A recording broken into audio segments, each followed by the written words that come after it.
बेटा 9th class आपकी worksheet है 49 और आप डेट डाल लोगे 29 अक्टूबर। ठीक है, हमारा टॉपिक है representation of data.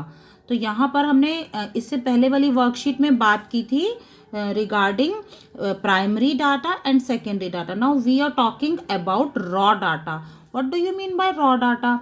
Without changing anything in data. जब हम डाटा में कोई चेंज नहीं करते, उसे एज इट इज हमारे सामने है, तो that is known as raw data. Without मतलब जैसे कहते हैं ना कच्चे चावल कि जिस फॉर्म में वैसे हैं, बाद में हम क्या करते हैं उन्हें जो है धोते हैं और फिर उन्हें गैस पर रख करके पका लेते हैं। ठीक है, इस तरह से बना लेते हैं, तो वो हो गए हमारे पके हुए चावल। नहीं, दैट इज नॉट। यहाँ पर हमने रॉ डाटा हमारा क्या होगा, जिस फॉर्म में without changing anything in data, that is known as raw data. ठीक है, अब उसको हम क्या क्या कर सकते हैं उस डाटा में। अगर हमने उससे कुछ इन्फॉर्मेशन निकालनी है, हमने कुछ वहाँ पर चीज़ें पिक आउट करनी है, तो हम उसमें कुछ बदलाव करते हैं। हम उनको जो है वो कई बार ग्रुपिंग करते हैं, अनग्रुपिंग। तो सबसे पहला वाला स्टेप बेटा हमारे पास है अनग्रुप्ड फ्रीक्वेंसी डिस्ट्रीब्यूशन टेबल। ये कैसे रेडी होती है वो अभी हम सीख चुके हैं अर्लियर क्लासेस में।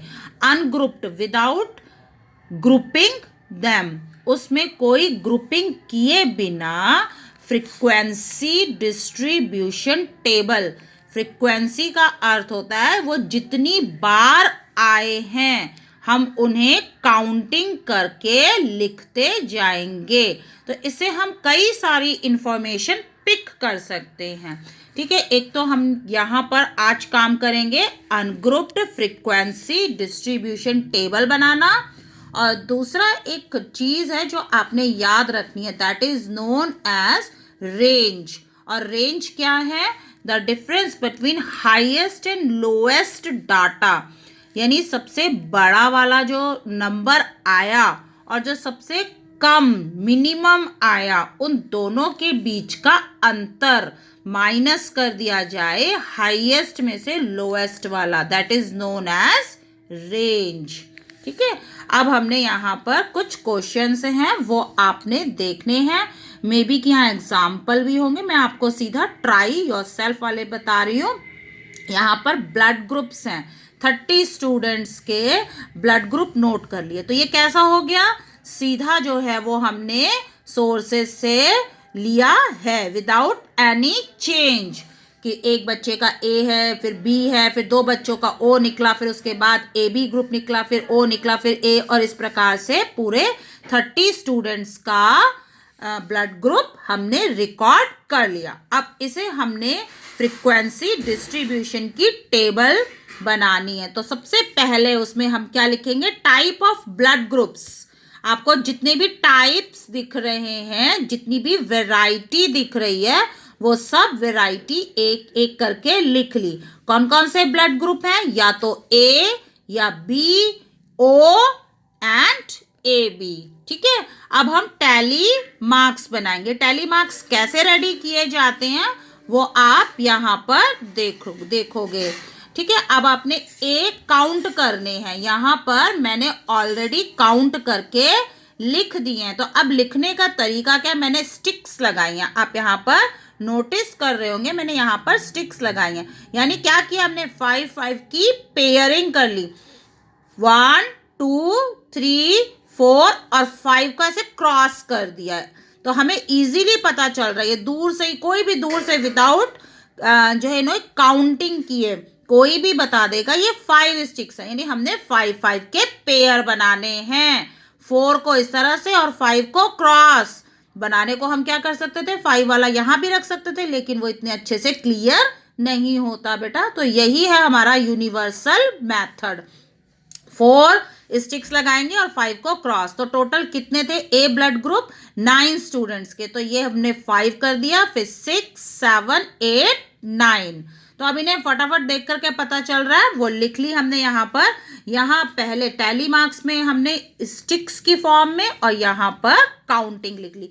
इसी प्रकार बी, जब बी हमने इसमें से काउंट किए तो बी निकल रहे मेरे 5 और एक 1, ये 1 हो गया, तो कितने हो गए टोटल 6, ये हमारे 6 निकल रहे हैं। ओ ब्लड ग्रुप जब मैंने काउंट किए 12 थे, तो उनके टैली मार्क्स कैसे बनाएंगे, ये 5 का सेट, ये 5 का सेट और ये 2 छूट गए, एक्स्ट्रा रह गए 12।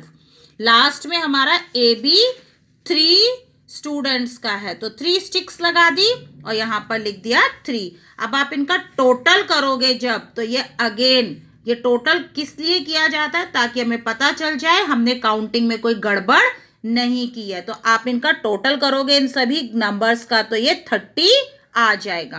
अब हमें ये बताना था which is common and which is rarest. तो मोस्ट कॉमन हमने देखा ओ ब्लड ग्रुप, क्योंकि वो 12 बच्चों का था, और रेयरेस्ट जो था ए बी, वो कितने बच्चों का था, केवल 3 बच्चों का था। ठीक है, सेकंड सिचुएशन में क्या है, 40 फैमिलीज हैं और उनमें सर्वे किया गया कि हर घर में कितने बच्चे हैं, बच्चों की संख्या 40 फैमिली में। तो एक घर में एक ही बच्चा था, दूसरे घर में गए तो वहां उन्होंने 2 बताया, तीसरे घर में गए उन्होंने 2 बताया, फिर चौथे घर में गए तो इसी प्रकार से कहीं कहीं जो है वो 0, कोई बच्चे थे ही नहीं। तो इस प्रकार से वहां पर ये डाटा कलेक्ट किया गया। ये रॉ फॉर्म में है बेटा। अब हमने इसकी क्या बनानी है, फ्रीक्वेंसी डिस्ट्रीब्यूशन टेबल, एक टेबल की फॉर्म में। तो सबसे पहले हम वैरायटी देखेंगे, जो चिल्ड्रन की वैरायटी है वो कौन कौन सी है, 0, किसी घर में तो थे ही नहीं, तो 0, 1, 2, 3, 4, बस मैक्सिमम 4 ही बच्चे निकले। तो काउंट कर लिया 0 कितनी फैमिलीज में था, 5, तो 5 को इस तरह से बना लेंगे पेयरिंग करके। ठीक है, इसी प्रकार से 1 चाइल्ड जो है वो 9 फैमिलीज में था, 9 को टैली मार्क्स में ऐसे लगाना है और यहाँ पर काउंटिंग लिख देनी है। तो इसी प्रकार बेटा 2 की 15, 3 की हो गई 5 और 4 की हो गई है 6। मैंने पहले भी बताया था, आप यहाँ से टोटल करके टैली भी कर लोगे कि हमने कोई स्किप तो नहीं कर लिया या हमने कोई फालतू तो नहीं लिख लिया, तो आंसर यहाँ से चेक हो जाता है। अगर ये टैली करता है इन 40 से, तो इसका मतलब हमारा उत्तर ठीक है। तो आई होप कि आप अच्छे से समझ गए होंगे और कॉपी में नोट डाउन